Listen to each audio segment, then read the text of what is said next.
Hi guys, welcome to Kindfolk. My name's Lucy. Today I wanted to share with you some of my favourite ways to use yoga blocks in my practice. So I'm a huge fan of using props to help create more space and support in my practice. So I want to show you a few poses where you can use the yoga blocks to make the pose a little bit more restorative and a bit more supported. But also on the flip side of that, I wanted to show you how you can use the blocks to deepen some of the poses and in some cases challenge yourself a little bit more. So for this practice, you're going to need 2 yoga blocks, and let's get started with Child's Pose or Virasana. So just place the block down on its lowest setting on the mat, and then come to your shins. Knees can be together or apart, it's up to you. And we're going to start to fold forward and use the block to rest the forehead on. So when you're ready, just start to walk the hands forwards, laying the chest over the thighs and bringing the forehead down to the yoga block. So when we allow the forehead to rest, it allows the neck to relax, which immediately activates our parasympathetic nervous system. So it's really nourishing for the forehead, for the nervous system. So if you've ever been in a class and you can't get your forehead to the earth, it means that you're really not benefiting in the right way from this beautiful restorative posture. So a block underneath the head is a really great way just to take the strain out of the neck and to allow the body to relax. So really nourishing for the nervous system, just feeling that extra element of support, the earth being brought up to meet you.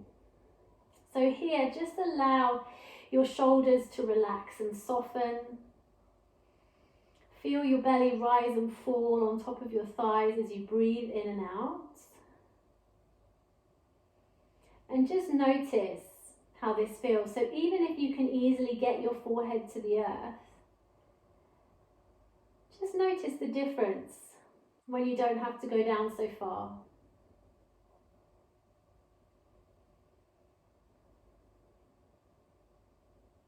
Good, and then when you're ready, just start to come back up, lifting the chest before I go to sleep.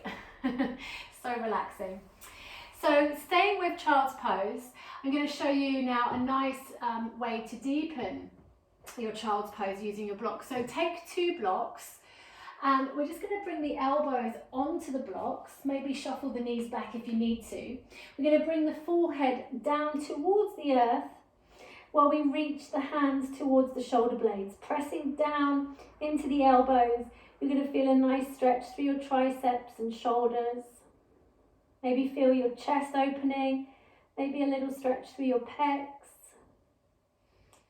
So a couple of nice deep breaths here. A little bit more active, using the blocks to help us get a nice stretch in our Child's Pose. Awesome, so just slowly come on out of that one. So that's Child's Pose, Virasana with your yoga blocks. So for our next pose, we're going to take a look at downward facing dog.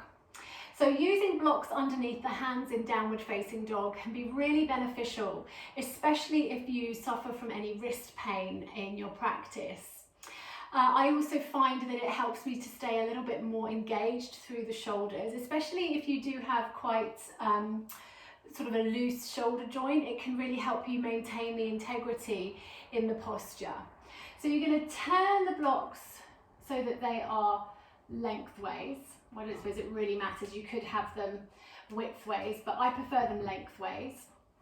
You can always have a little play with that. And then just come to tabletop position with your hands on the blocks, and the heel of your hand is at the edge of the block, to the closest edge to you.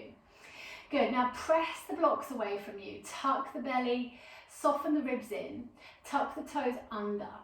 And then we're going to start to lift the hips up and back, finding our downward facing dog with hands on the blocks. So if you have tight shoulders as well, this can feel really nice. And it might just help you to keep the weight further back so that you feel like the pelvis has a little bit more connection to the legs here. Because sometimes what can happen is we tend to collapse the weight into the shoulders, and placing blocks underneath the hands can help us just find a little bit more of a lift so that we are distributing the weight in the right direction here. Good, and you could play with the placement of your feet, breathing in and out here, just really enjoying the sensation of having a little bit more height underneath your hands. Awesome. So the way that you could deepen your downward facing dog with your blocks is to place the blocks underneath your feet.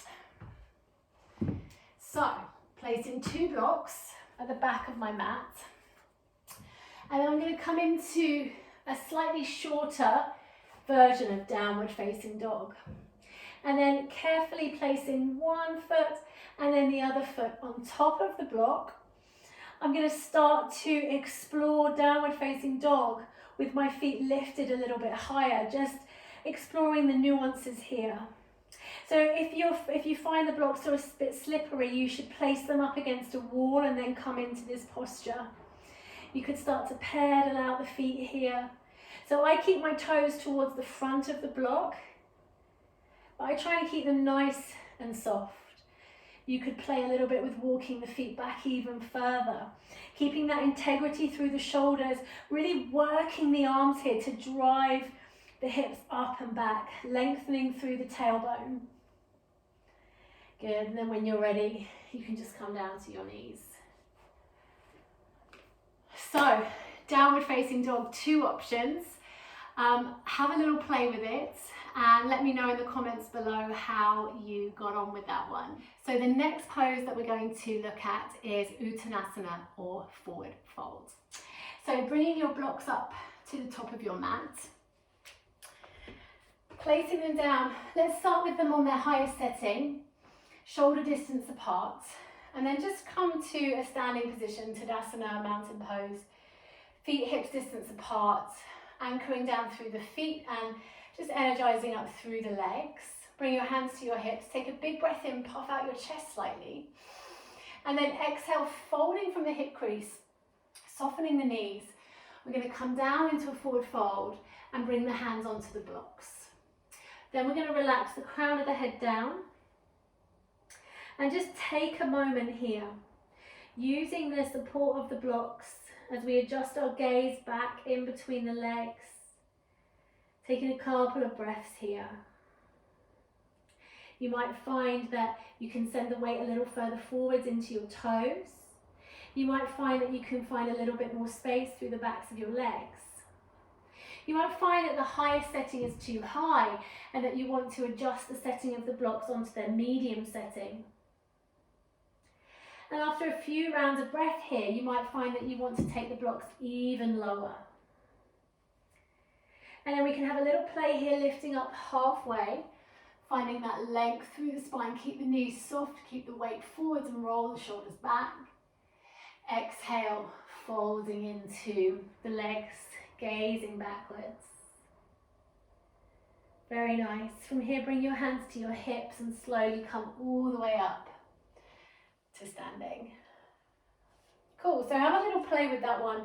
I love that because forward folds are just so good for us. They're so nourishing for the nervous system. I find them nourishing for my digestive system. And so anytime I can use something to help me have a little bit more support there, I'm all for that. So now let's look at how we could possibly deepen our forward fold. So this time I'm going to place my 2 blocks next to each other. I'm going to stand on the blocks. So I'm further away from the floor. And I'm going to fold forward, working to bring my hands down towards the floor. So just like we did before, inhale, puff out the chest. And then exhale, folding from the hip crease. Thinking about finding that length through the spine as you relax the crown of the head down towards the earth. Now once again, you can keep a bend in the knees here. Maybe you work to start straightening the legs. Whatever you're doing, keep your shoulders nice and relaxed and keep your breath long and smooth here.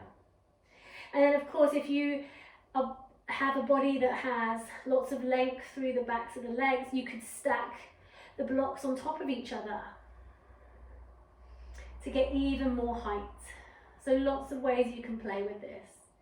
On an inhale, bring the hands up to the shins, lift up halfway. And then exhale, fold over the legs.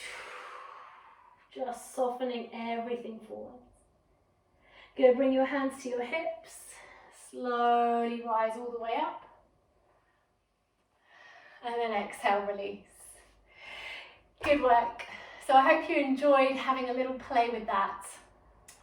Okay, so moving on, let's take a look at Virasana or Hero Pose. So come back down to your knees. And the first one I'm going to show you is how to use the block to help you feel a little bit more supported in your seated meditation position for Virasana. Virasana is a lovely seat to be in to meditate, but it can sometimes get a bit much for the knees and the hips. So we're going to just place the block behind us, come to a tabletop position, and you're going to get the block sort of in between your feet here. And then bring the knees together, send the feet out wide, and then just walk the hands back until you're sitting down on your block. Good. So the tops of the feet press down into the earth. The spine lengthens, and you can just place your hands into your lap. So taking a few rounds of alternate nostril breath here, or just taking a brief seated meditation. This can be a lovely posture. So getting lots of benefit in terms of the circulation of the legs, whilst just feeling a little bit more supported using the block. So now, if you are in Virasana without the block, and you want to start reclining, instead of feeling like you've got to come all the way down to the earth, place the blocks, so place 2 blocks on their medium setting behind you, sit up nice and tall, and then as you exhale, you're just going to bring the forearms down onto the block. Now I'm not here, I'm not kind of all bunched up, I'm pressing into my elbows and my forearms to keep my chest lifted. And this is just quite a nice way, nice little pit stop on the way down to fully reclining. So just a nice supported, semi-reclined Virasana. Good, and then when you're ready, you can lift back out a bit. So, to deepen Virasana. So this is actually one of my favorites. So coming into, you just need 1 block for this one, although you could have 2 and place 1 behind the head as well if you wanted to. So coming into your Virasana, I'm sitting, my sit bones are on the floor. I'm taking my block and it's going to be on its medium setting. And this long part of the block is going to come roughly in between my shoulder blades. So I'm going to place the block down on the mat behind me, just making sure it's in the right place. And then starting to recline back. And then releasing the head to the earth behind me. So I'm getting a really nice chest opener. The scapular spine is connected to the block, the shoulder blades are nestling either side. A beautiful throat opener. If you have any problems with your neck, then you're going to place a block underneath your head rather than dropping the head back. So just a slightly deeper variation here. Feels really nice. Good, and then slowly to come up, just pressing down into the elbows and lifting your way up. Awesome. So, Virasana, a few options for you to have a little play with there. Okay, let's take a look at bridge pose. So this is one of my favorite ways to use a yoga block in bridge to make it more restorative. And then we'll also explore how we can use the block to give ourselves a little bit of a challenge in bridge pose. So come on down to your back, take a block, place it next to you, and set yourself up for bridge. So feet flat on the floor, arms down by your sides. You're going to start to press down into your feet, engage your glutes as you lift your hips up. Taking the block, you're going to place the block underneath the sacrum. So make sure it's exactly underneath the sacrum as much as you can. And that will help you to just feel a little bit more supported here if the block is in the right place. So obviously we've got 3 different height settings with the block. So feel free here to take it to the highest, medium or lowest setting. It's your choice. And then bring the hands down to the floor. Tuck the chin ever so slightly towards the chest. So you get some nice length through the back of the neck. Keep pressing down through the feet. And just allow yourself to settle here. So you might start to feel a really nice opening in the abdominal area. So just a few rounds of breath here. Feeling this posture in your body, feeling the breath in your body as you're here. Just noticing how it feels. Maybe playing slightly with the different height settings on the block. Really lovely. And then when you're ready to come out of it, press into your feet, lift your hips, engage your glutes, release the block, and then slowly and with control, come all the way down. Now just for a brief moment, take your feet to the outside edges of your mat. Let your knees drop in together, knees kiss. Just letting the spine reset into its natural curve for a moment. And then we'll have a look at how we can use the block to make our bridge a little more challenging. So when you're ready, come back to your bridge position. And this time, you're going to place the block in between your thighs and squeeze it together. Good, so now maintaining that real squeeze of the block, press into your feet, engage your glutes and lift your hips. Find your bridge pose. Good, keep squeezing the thighs. You might start to feel a little tremble as your muscles start to work. Good, and then exhale with control, lower. Let's do 2 more just like that. So setting yourself up here, pressing into your feet, engaging your glutes, lift the hips, squeeze that block, breathe, don't forget to breathe. And then exhale, come down, really fires everything up this. Good, one more time. Inhale, press into the feet, squeeze the glutes, lift those hips, squeeze the block. Good, and then exhale, come on down. Well done. Release the block. And then again, just to reset, take the feet wide, let the knees knock in. And take a big breath in and out. And then when you're ready, you can bring yourself back up to a seated position. Okay, so now let's take a look at Virasana or Camel Pose. One of my favourite postures for just opening up the front of the body. I am loving it at the moment because I'm spending a lot of time kind of like this. So it just is the perfect antidote to all of that.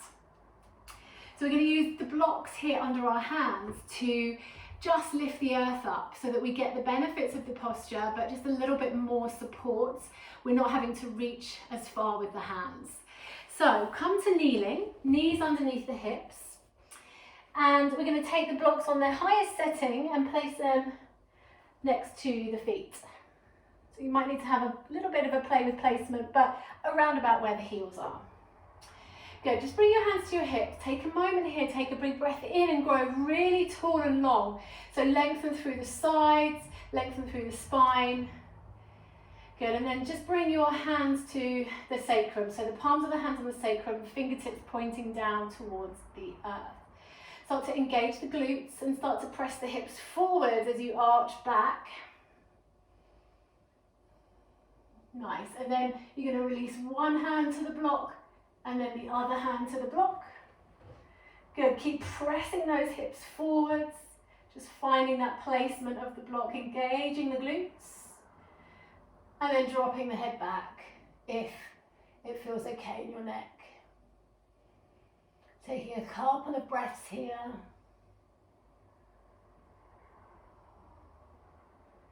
And then tucking the chin, one hand to the sacrum, the other hand to the sacrum.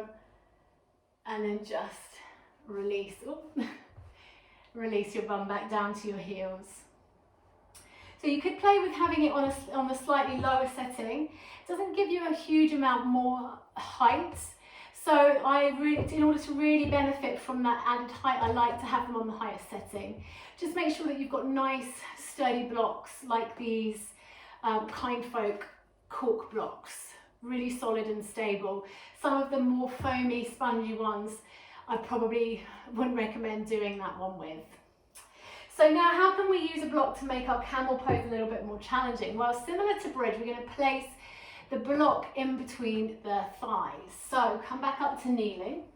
Place the block in between the thighs and really squeeze it together. Now, the tops of the feet can be down, or if you need a little bit more height, you can tuck the toes under. It's entirely up to you. Same thing as before, grow tall, grow long.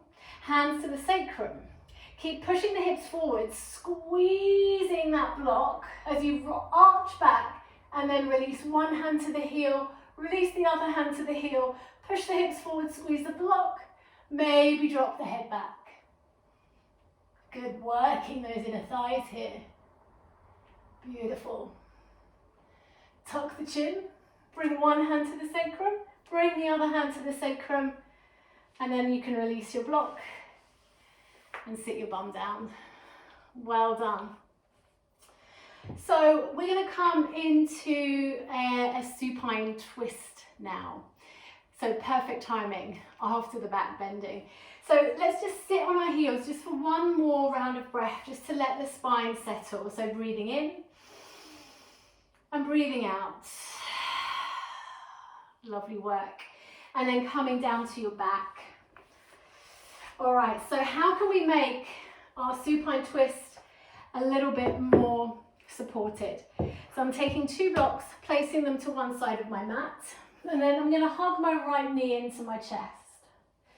Reach the right arm out to the right side, and then draw the right knee across to the left, finding those blocks, placing the knee onto the blocks for a little bit more support here. So you could play with the height settings. Can be quite nice just to lift it up a bit, or maybe drop it down. So just a little bit of support underneath that knee is going to help you to really anchor the right shoulder blade down into the mat. A nice supported supine twist. Good, come back to center. Release that right leg. Switch blocks to the other side. And hug the left knee in. Good, reach the left arm out to the side. And then take your twist. The left knee finds the blocks and the left shoulder blade roots down into the earth.